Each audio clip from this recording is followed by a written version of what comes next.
Allahumma sholli ala sayyidina Muhammad al-fatih lima ughliq al-khatib lima sabaq nasirul haqqi bil haqq wal hadi ila siratikal mustaqim wa ala alihi haqqa qadrihi wa miqdarihi al-azim. Ya ilahana anta maksuduna huridhaka matlubuna fa'tini mahabbataka wa ma'rifataka hamma ba'd. Alhamdulillah, kita harus bersyukur kepada Allah karena kita diberikan nikmat oleh Allah kelancaran dalam menuntut ilmu, diberikan kesabaran dalam menuntut ilmu, sebab orang yang mencari ilmu, orang yang belajar ilmu merupakan salah satu bagian dari orang yang jihad fisabilillah. Orang yang mencari ilmu karena Allah berarti dirinya telah menjalankan kewajibannya sebagai seorang muslim sejati.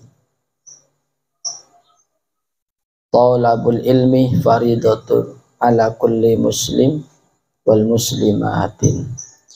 Cari ilmu itu wajib bagi seorang muslim laki-laki, seorang muslimah, dan seorang wanita. Jadi jika kalian mencari ilmu murni karena Allah, li'ila'i kalimatillahi azza wa jalla, berarti kalian sudah jihad fisabilillah sebagai bukti bahwa kalian adalah seorang muslim sejati. Jadi para santri, anak-anakku yang sangat saya sayangi, saya cintai, saya teringat pesan dari guru-guru saya ketika saya mondok dulu.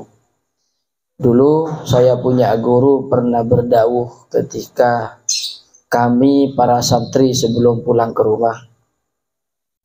Beliau itu berdawuh, seorang guru tidak pernah khawatir terhadap murid meninggalkan gurunya. Akan tetapi seorang guru selalu khawatir kepada sang murid ketika sang murid meninggalkan gurunya. Apa yang dikhawatirkan oleh guru? Kata beliau, saya sebagai kiai kalian, saya sebagai guru kalian, saya mengkhawatirkan kalian keluar daripada jalan-jalan menuju kepada Allah. Pertama. Yang nomor dua, dawuh beliau guru saya khawatir ketika kalian meninggalkan guru, ketika seorang murid meninggalkan guru, guru khawatir para murid keluar daripada naungan baginda Muhammad sallallahu alaihi wasallam.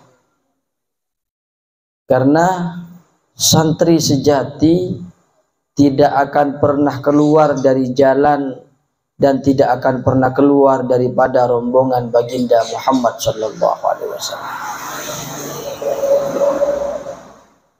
Dan itu saya juga merasakan ketika sampai pada titik ulangan santri. Sejujurnya saya itu ada kebahagiaan tersendiri sebagai pengasuh. Apa kebahagiaan saya? Saya telah lepas sebagai penanggung jawab kalian berada di pesantren. Cuma dari situ, betul kata guru saya, pasti seorang guru selalu mengkhawatirkan kepada keadaan murid, bagaimana ketika murid meninggalkan gurunya. Betul, kalian di pondok emang rajin berjamaah 5 waktu. Kalian di pondok emang rajin sholat sunnah tahajud, sholat sunnah duha, sholat sunnah rawatib. Sekarang yang menjadi pertanyaannya, apakah kalian pulang nyampe rumahnya akankah tetap seperti itu?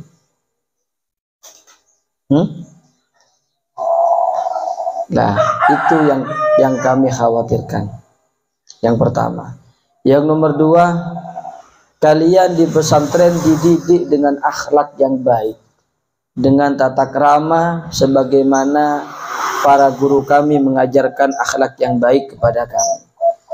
Dan kami mengajarkan kepada kalian bagaimana akhlak yang baik kepada orang tua, kepada para guru, kepada orang yang lebih sepuh daripada kita semua. Pertanyaannya, apakah kalian pulang tetap menerapkan akhlak yang baik?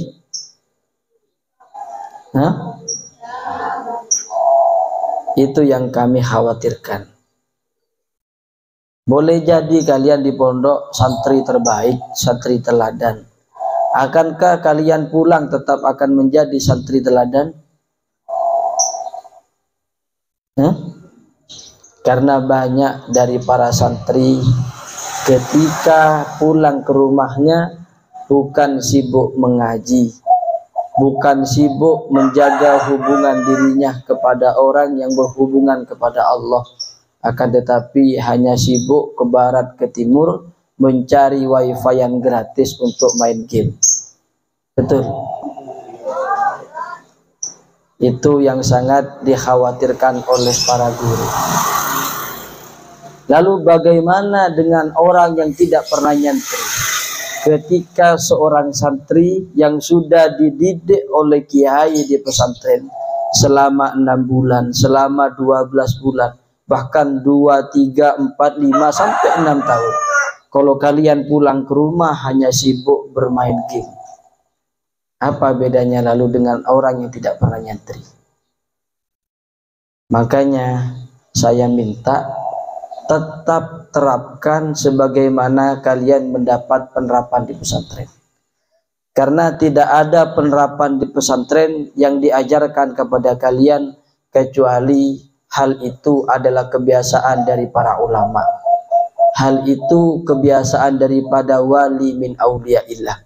Seorang ulama, seorang wali menjaga betul hubungan dirinya dengan Allah. Betul-betul menjaga. Sekalipun dirinya itu tetap terkadang tergoda terhadap keelokan dunia. Sama seperti kalian. Sholatnya terjaga, wudhunya terjaga, keilmuannya terjaga diamalkan. Sekalipun terkadang santri putra ketika melihat santri putri merasa terpesona. Betul. Sekalipun terkadang seorang santri putra ketika sudah potong rambut dengan stylinya bagaimana seorang santri merasa paling ganteng. Begitupun santri putri ketika sudah pakai pakaian baru, pakai parfum baru, merasa dirinya sudah paling cantik dan yang paling wangi. Manusia tidak pernah terlepas dari itu semua. Pasti sedikit banyak tergoda terhadap godaan dunia. Cuma tetap terjaga. Coba kalian bayangkan sekarang. Kalian seandainya tidak nyantri di pesantren, tidak mencari ilmu di dalam pesantren, ketika melihat seorang wanita dengan style yang bukan santri, yang tidak menutup aurat, pas pakai parfum wangi, etabeng apakun elerek, etabeng apakun elerek, etabeng pasti. Makanya kita bersyukur ada di pondok. Alhamdulillah. Ketika kalian melihat santri putri, khairattin zahar.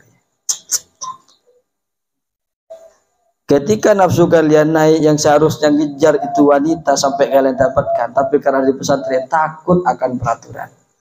Harapan saya kalian keluar di pondok seperti itu. Ngaboseki pumaratin astagfirullah tusan kok. Harapan saya seperti itu. Bukan hanya di pesantren saja. Bukan hanya ketika kalian di pesantren, pulang pun seperti itu. Kalian naik motor, tidak sengaja lihat dosa pemajaratin. Misal seperti itu. Astagfirullahaladzim. Engkau deki iyo komben pangeran ing akhirat. Misal seperti itu. Harapan saya seperti itu. Begitupun santri putri. Coba seandainya santri putri, kalian itu tidak mondok, tidak belajar di pesantren, ada di luar jalan-jalan misalnya. ke alun-alun, atau kalian jalan-jalanlah ke pinggir pantai, biasanya itu di apa namanya, ya di pinggir-pinggir pantai itu, pokoknya itu biasanya di situ banyak cowok-cowok maceng-maceng di situ. Ngelihat santri putri, kalian ngelihat, siapa mak genteng, sepeda nagege, orang ngagege, misal selagege genteng, mereteng. Sekarang ketika kalian sebagai wanita melihat seorang laki-laki seperti itu, kalian kejar atau kalian tinggalkan? Alhamdulillah. Saya harap kalian pulang ke rumahnya liburan ataupun nanti berhenti tetap seperti itu. Amin Allahumma amin. Para santri, anak-anakku yang sangat saya sayangi, saya cintai. Jadi tetap menjadi santri. Tidak ada ceritanya kita ini bekas santri. Saya pun mengatakan kepada setiap orang bertemu kepada saya, engkau Arya santri dek katang guru kakapi. Sekalipun lah engkau Arya teti kiai, engkau Arya pakun santri. Apa? Sebab engkau tak kira bisa endi ilmu mun engkau tak pernah nyantri. Sebab sengkau tak kira bisa ngurus santri mun sengkau tak pernah nyantri. Bagaimana seorang sopir paham medan di jalan, tetapi dirinya tidak pernah belajar bagaimana perjuangannya seorang sopir. Begitupun para kiai.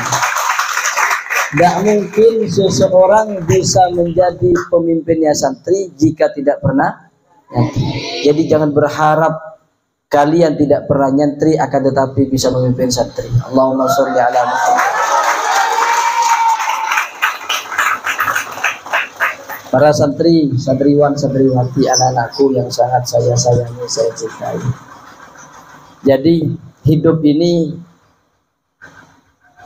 penuh dengan proses, penuh dengan perjuangan. Bagaimanapun kalian, sekalipun kalian menghindar dari pesantren. Oh, di pesantren ini ketat. Saya merasa di pesantren ini terkekang hidup saya, teratur. Sekalipun kalian keluar dari pondok, berhenti mondok untuk mencari kebebasan, percayalah, buktikan ucapan saya, tetap kalian suatu saat nanti akan tetap merasa terikat dengan kehidupannya kalian selama kalian berhubungan dengan yang namanya manusia. Pasti itu. Jika kalian tidak mau terikat kehidupannya dengan seseorang, mati. Terikatnya hanya kepada Allah, hanya kepada malaikat-malaikatnya Allah. Tapi selama kalian hidup berhubungan dengan antara manusia, tetap kalian itu akan terikat terhadap manusia-manusia yang lain. Satu contoh. Saya ambil contoh Amak. Amak sudah usianya sudah cukup untuk menikah. Ketika Amak melamar seorang wanita, sekalipun Amak merasa dirinya ar-rijalu qawwamuna 'alan nisa, saya yakinnya tetap terikat terhadap wanita tersebut. Yang awalnya Amak belum minta seorang wanita ini, Amak bebas memilih, memilah, melihat ke kanan ke kiri, dari setiap wanita yang lewat di hadapannya Amak bebas. Tapi ketika Amak sudah meminang seorang wanita, jangan coba-coba, akan ditinggal oleh wanita itu, Amak itu. Allahumma sholli ala Muhammad. Begitupun kalian, selama kalian punya nyawa, hidup di dunia, tetap terikat, tetap berhubungan dengan manusia, tetap akan terikat. Kalian pulang kerja pun tetap terikat dengan bos. Saya tidak mau kerja, tidak mau kerja ke orang, saya mau ternak saja, ternak kambing, ternak sapi, tetap kalian terikat. Terikatnya kepada apa? Terhadap kambing dan sapinya. Apakah kalian merawat dengan baik? Makanya tidak ada namanya kehidupan yang tidak berjuang. Orang hidup butuh proses yang dinamakan perjuangan. Paham ya? Jadi kalian hidup di pesantren dengan orang yang tidak hidup di dalam pesantren, artinya tidak nyantri di dalam pesantren. Mereka ada di luar, tidak pernah nyantri di pesantren. Prosesnya sama kok. Jika kalian melanggar terikat dengan pengurus untuk melaksanakan takzir, mereka melanggar aturan orang tua, terikat terhadap orang tua. Hah? Sama aja kok. Bedanya di sana yang jaga kalian orang tua, di sini yang jaga kalian pengurus. Itu saja bedanya. Selebihnya sama, makan sama makan. Malah saya kira antara orang yang di dalam pesantren dan di luar pesantren jauh kok lebih ganteng yang ada di pesantren. Lebih cantik yang ada di pesantren.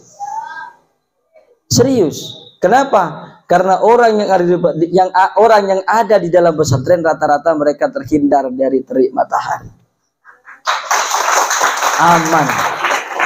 Tidak tanggung-tanggung loh. Amannya seorang santri-santriwan dan santriwati ini bukan hanya aman dohirnya saja, aman sak batin-batinnya. Lah, iya serius. Coba kita pikir orang yang di luar pesantren. Saya kenapa ngomong dohirnya ada aman? Contoh binian cewek ada di luar pesantren, sedikit banyak pasti buka aurat mereka itu. Dilihat oleh para cowok-cowok. Bahkan terkadang ada yang mereka seorang wanita yang rela merelakan dohirnya dinikmati oleh cowok-cowok yang tidak halal bagi dirinya. Sudah rusak dohirnya. Begitupun hatinya, batinnya juga rusak. Buktinya tidak sedikit wanita di luar, wanita-wanita yang muda ada di luar, mereka selalu sakit hati karena selalu menemukan pacar yang selalu selingkuh terhadap dirinya. Tapi tidak sedikit seorang santriwati yang ada di pesantren, dirinya terhindar dari penyakit hati yang merasa bahwa dirinya adalah orang yang terkucilkan. Betul? Allahumma sholli ala Muhammad. Makanya saya berkali-kali ngomong, manusia yang paling aman di dunia ini yakni manusia yang berada di dalam pesantren. Amin Allahumma. Amin. Dohirnya terjaga, batinnya terjaga. Yang awalnya kalian sudah ada di luar rusak dohirnya, batinnya rusak, karena ada di pesantren tetap terjaga. Salah satu bukti bahwa dohir batin seorang santri terjaga, coba kita pikir secara akal logika. Kalian tahu permen? Permen ini, ketika kalian melihat permen yang ada bungkusnya, tertarik enggak untuk dimakan bersama bungkusnya? Tertarik apa enggak? Karena pasti ketika makan permen dengan bungkusnya ada rasanya. Tapi sekali seorang wanita buka bungkus itu, kalian perlihatkan permennya, artinya kalian perlihatkan tubuhnya kalian, maka banyak semut-semut datang kepada kalian untuk menikmati kalian. Hati-hati makanya. Ketika semut sudah mencicipi permen itu, hancur enggak permennya? Kalian sebagai manusia jijik enggak makan permen itu? Begitupun seorang laki-laki, ketika sudah tahu bahwa seorang wanita itu telah dicicipi oleh banyak laki-laki, pasti saya yakin seorang laki-laki mana yang merasa tidak jijik terhadap wanita tersebut. Allahumma sholli ala Muhammad. Makanya kalian bersyukur menjadi seorang santriwa yang dohir batinnya tidak dinikmati oleh laki-laki umum, akan dinikmati oleh suaminya sendiri. Itulah kelebihan seorang santri. Paham ya? Pertama, jaga hubungannya dengan Allah, selalu berada di jalannya Allah. Nomor dua, jangan pernah kalian keluar daripada rombongannya Nabi Muhammad SAW. Artinya, sholatnya dijaga, ibadahnya seluruhnya dijaga. Sebagaimana kalian di pesantren, saya tidak ada yang bangunin di rumah, diniatkan untuk bangun sebelum subuh. Niat ini khairum min a'malihi, lebih baik daripada pekerjaannya. Kalian sebelum tidur niat, saya nanti pokok mau bangun sebelum subuh. Misal kalian bangunnya sudah lewat subuh, itu sudah kalian dapatkan bangun sebelum subuh. Niat dulu yang penting. Niat dulu, tanamkan niat yang baik. Maka kalian akan berkehidupan dengan kehidupan yang baik. Pasti itu tidak mungkin tidak. Kemudian jangan pernah keluar dari rombongannya Rasulullah. Bagaimana Rasulullah? Akhlaknya Rasulullah luar biasa. Makanya Nabi Muhammad menjadi uswatun hasanah. Laqad kana fi Rasulillahi uswatun hasanah. Rasulullah Nabi Muhammad menjadi pencontoh yang paling baik untuk dicontoh. Bukan hanya sekedar Rasulullah itu ngomong saja. Rasulullah juga mencontohkan bagaimana duduknya ketika berhadapan dengan orang yang lebih sepuh. Bagaimana Rasulullah ketika bicara dengan orang yang lebih sepuh. Bagaimana ketika Rasulullah berhadapan dengan orang-orang yang lebih muda daripada Rasulullah. Tetap Rasulullah terhadap yang lebih sepuh memuliakan, menghormati, terhadap yang lebih muda menghargai dan menyayangi. Terakhir sebelum saya tutup, saya Muhammad Yunus Zaini bin Ahmad Zaini titip salam ya. Kalian sampaikan salam saya, ada salam Ustadz dari pengasuh Pondok Pesantren Nurul Hikam. Salam hormat saya, salam kasih sayang saya kepada guru ngaji kalian di rumahnya masing-masing. Yang pertama. Kemudian yang nomor 2, saya beserta seluruh pengurus Pondok Pesantren Nurul Hikam, juga keluarga besar Pondok Pesantren Nurul Hikam, mohon maaf apabila ada tindakan tutur kata yang mungkin sering menyakiti kalian, begitu juga dengan orang tua kalian. Sampaikan kepada orang tua kalian. Memaafkan apa enggak kalian? Sampaikan juga kepada orang tua kalian. Bode salam Bu, Pak, dari Lora, dari pengurus KKP, dari para ustadz KKP, nyoon sepora, manabi bede tormator bentingkah setak sae. Bode Pak ya. Nah, sudah cukup. Semoga banyak manfaatnya, banyak barokahnya. Ihdinas shiratal mustaqim. Akhirul kalam. Assalamualaikum warahmatullahi taala wabarakatuh.